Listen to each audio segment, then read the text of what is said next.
Back to the old C3500. I'm not done. There's a lot of things like rear brakes, the brake line for the emergency, you know, the parking brake, emergency brake, whatever you want to call it. There's the cable. All that was on that truck, on that axle, on this truck. This axle that he brought me did not have it. Somebody previously had just decided, cut it off. It'll be a lot easier. Just cut it off. So we got new drop shocks on here. We got that, which needs to be cleaned up and painted. But anyway, I got another use for this lift here. I need to get this truck off the lift, so I've been working today to get the front end done. Those are new drop springs. Well, let's see where they're at. The new drop spindle, which I kind of showed you guys in an earlier video. But obviously the main difference in the spindle is, you know, the factory spindle would have been about here going out, and now it's up there. So when you're trying to lower something, what you want to do is raise the suspension up to the vehicle. That lowers the vehicle.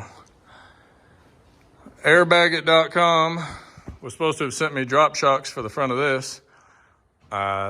They sent me some drop shocks, but they were really dropped. Basically, all we needed was a 3-inch drop on the shock because the spring is only 3 inches. This over here is just the wheel moving. This is the suspension moving. So the shock they sent me completely extended all the way out, hit about right here. Even trying to jack this up and get all the weight of the vehicle on the arm still wasn't enough to get that shock to bolt up. So I've got to send them an email, and I really hope they don't give me any crap about sending me the right shocks. The rear ones are fine, unless they bottom out when I put the truck down on the ground. But anyways, I'm going to set up the camera and, I don't know, maybe do a little time lapse of me getting the wheels put on. And then if I don't forget, I'll go to a regular video when we're about to back it out. So as you can see from the earlier video, this is all I had welded on that spring perch. I went ahead and finished the weld over there. So I'll get you guys set up and do a little time lapse.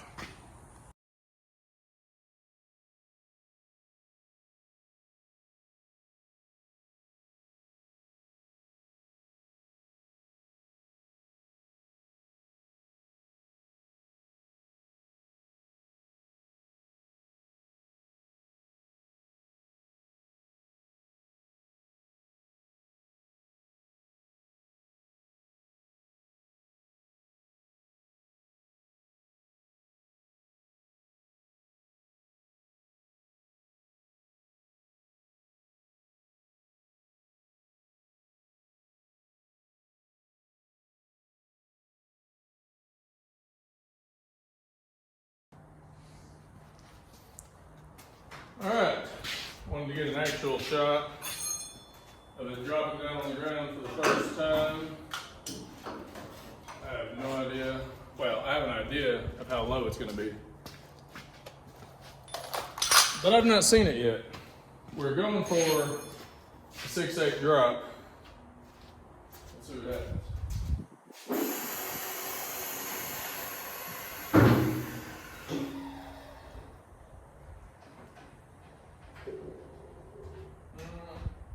I don't think that's 6 in the front at all.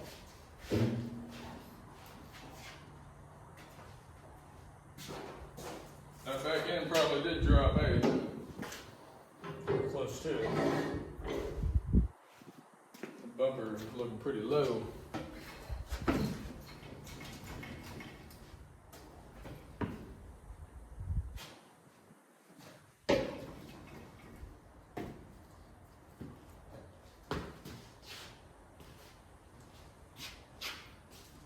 Of course, maybe not. We still got to put the weight of the bed on it. The way it's sitting right now, it may or may not have needed a C-notch. So I'm not happy with the front.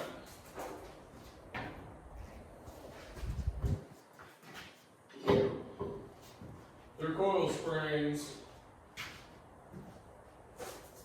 were just not even an inch lower than the factory when I set them side by side. So we'll see. I think it's looking pretty sharp though from the rear.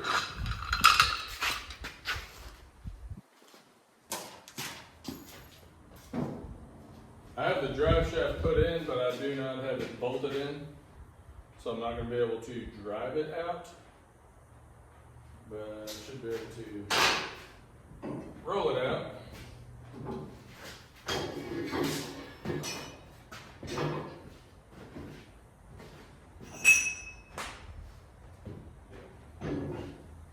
We did not get a 6-inch drop in the front. I'm not very happy.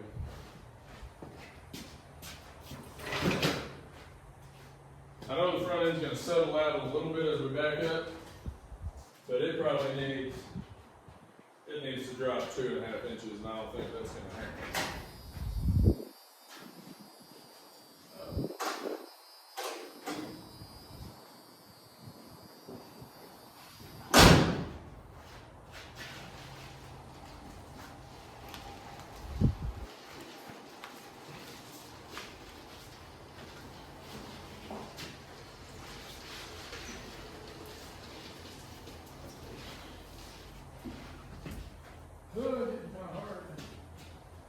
Yeah, there's no way. Oh, that's ridiculous.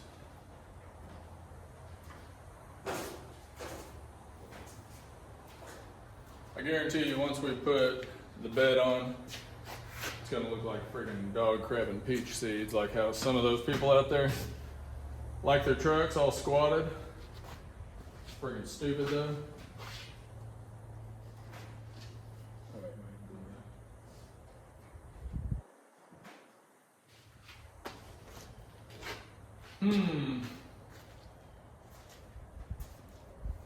Unless, well no, the shocks aren't holding. So we've still got the factory shocks. No. The shocks aren't holding us up. I don't know what's going on.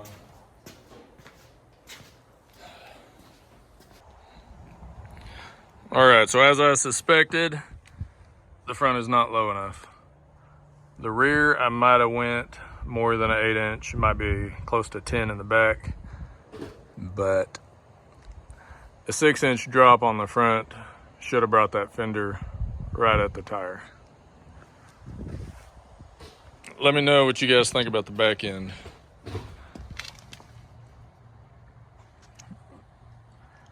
So this is a 3500 1986 two-wheel drive. We put a cab and chassis rear end on it, and it was too narrow, so I put 2-inch spacers on there, and as far as spacing, it is perfect. You can get about the tip of your finger between the fender and the tire.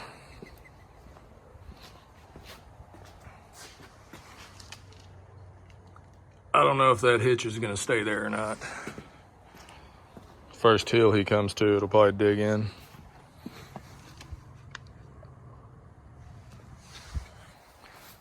So yeah, like I said, I'm gonna have to email airbagit.com, see what's up. It's like they sent me a 1-inch drop coil and a 3-inch spindle. So if they'll work with me and swap out coils like they should, we'll be good to go.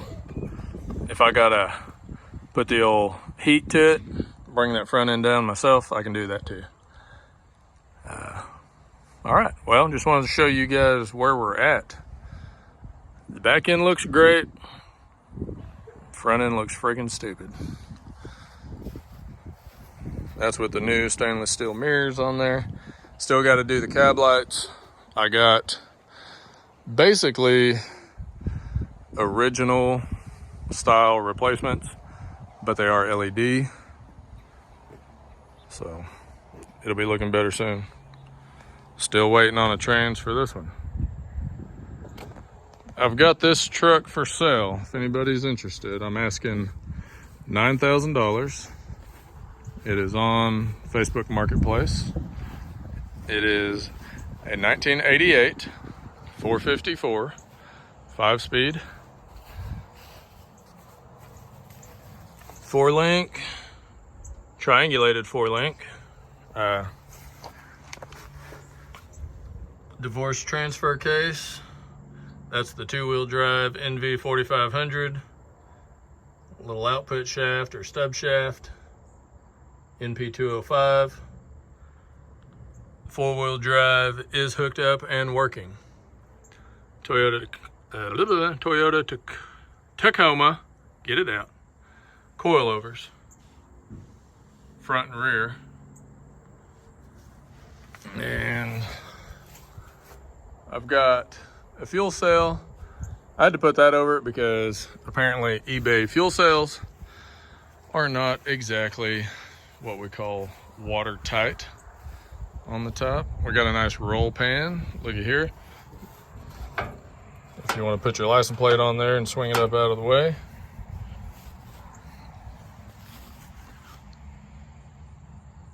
Triangulated 4-link. Pretty cool. 37-inch Ironmans. Look at all that tread. Show you guys the inside.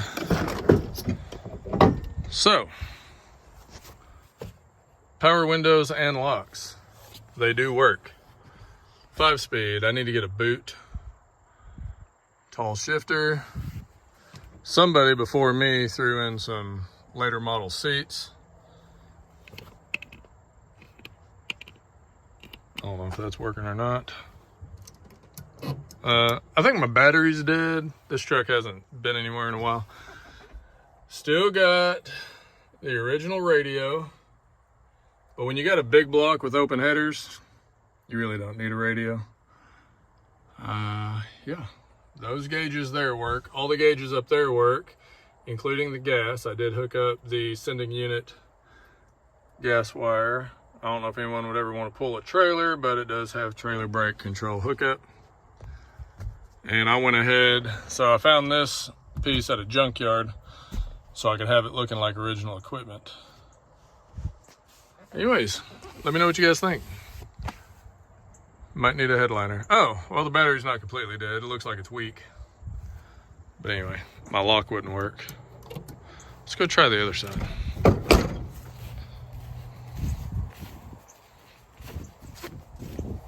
All the lights work. Those lights, everything on this truck works. Yeah, we got lights. Well,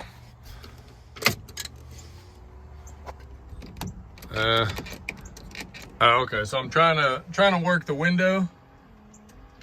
I don't know if you can see it. You can't really tell in the video, but the lights are going dim. So anyway, I haven't run this truck in a while. The power seat, oh look, there's just enough juice for the seat to move a little bit. So anyways, you know, hey, I mean, it's an 88, but it's pretty much all there. I put a tack right there. It does work. So what's funny is the old pawpaw, you know, grab handles were on there when I bought the truck, just as a stock height 2-wheel drive. And then I lowered it to where I put a 6/8 drop on this truck, and that valance was just about 3 inches off the ground. So anyway, what I'm saying is you didn't need these before. Now you probably actually need them. 454 SS, not really an SS, but you know, you get it. All right, I'm gonna cut this off here. Once I figure out something with the old square body, I'll do another video.